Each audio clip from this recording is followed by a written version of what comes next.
Good morning.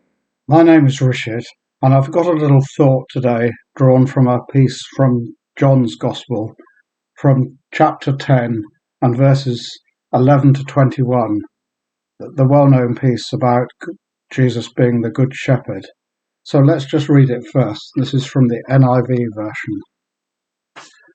I am the Good Shepherd. The Good Shepherd lays down his life for the sheep. The hired hand is not the shepherd, and does not own the sheep. So when he sees the wolf coming, he abandons the sheep and runs away. Then the wolf attacks the flock and scatters it. The man runs away because he is a hired hand and cares nothing for the sheep. I am the good shepherd. I know my sheep, and my sheep know me, just as the Father knows me, and I know the Father, and I lay down my life for the sheep. I have other sheep that are not of this sheep pen. I must bring them also. They too will listen to my voice, and there shall be one flock and one shepherd. The reason my Father loves me is that I lay down my life, only to take it up again.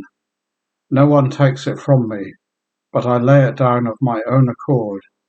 I have authority to lay it down, and authority to take it up again. This command I received from my Father. The Jews who heard these words were again divided. Many of them said, "He is demon-possessed and raving mad.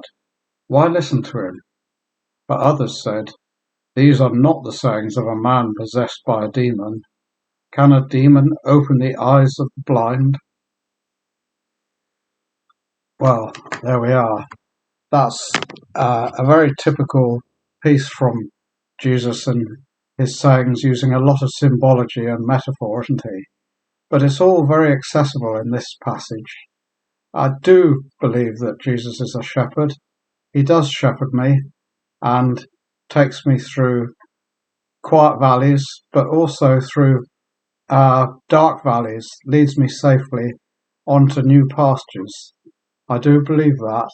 And if we just skip to Psalm 23, you'll recollect that that David took great strength from God's help, guidance, endurance and perseverance in all his battles and troubles.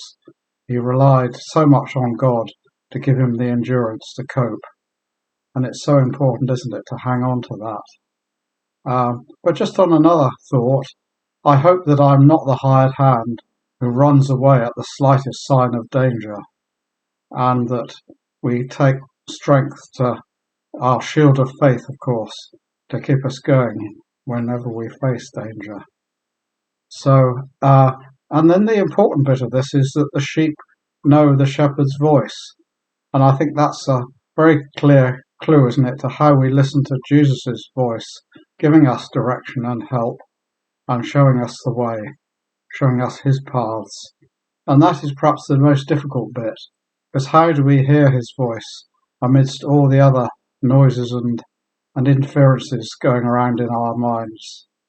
And maybe we need a little practice at that, just to try our quiet times each day, to just listen to that voice and try to suppress all the other noises. I wonder if sheep have to do that as well, to get tuned into their shepherd's voice. I don't know. But anyway, that's, I think, my thought for today really is that just trying to find a way to listen to our shepherd, to listen to the voice of Jesus as he gives us his wisdom, guidance and strength. So let's just practice that each day this week, shall we? And try to tune out all those other noises. I suppose the strongest other noise we hear is our own self-will. We really have to turn the volume down on that just to be open to hear Jesus' voice. So there we are. That's my thought for the day. So I hope that Jesus does lead you through green pastures today and quiet waters, and that you have a very glory-filled day. So bless you, and Lord keep you, look after you safely, and you find some green pastures. Thank you for listening. Goodbye for now.